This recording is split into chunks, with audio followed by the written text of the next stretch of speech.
नमस्कार दोस्तों, आप लोग कैसे हैं। उम्मीद करते हैं कि आप लोग अच्छे होंगे।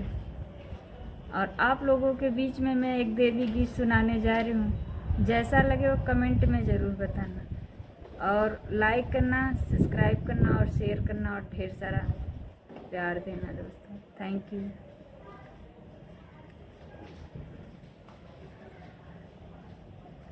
छोटी मोटी काली मैया साचा रे का साचल हो डालवाली हलेना मैया फूलवा लोढ़े जाली हो डालवाली हलेना।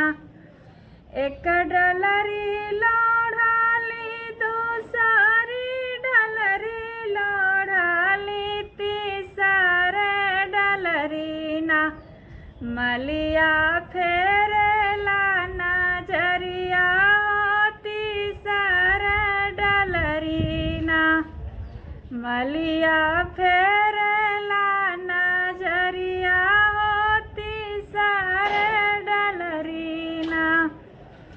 किया तो ही मालिया जे फेरला नजरिया हो कि हमारे फेर लेना जरी के हो जइबा कंगाल कि हमारे फेर लेना जरी के हो जइबा कंगाल कि हमारे फेर लेना।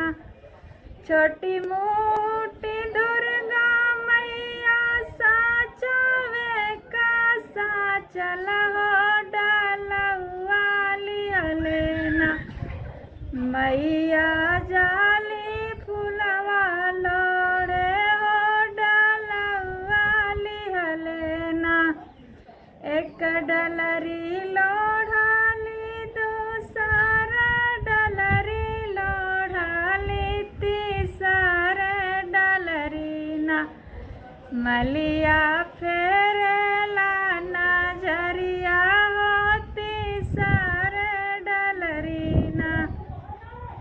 किया तू ही मालिया जे फेरेला नजरिया हो कि हमारे फेर लेना जरी के हो जइबा कंगाल हो कि हमारे फेर लेना जरी के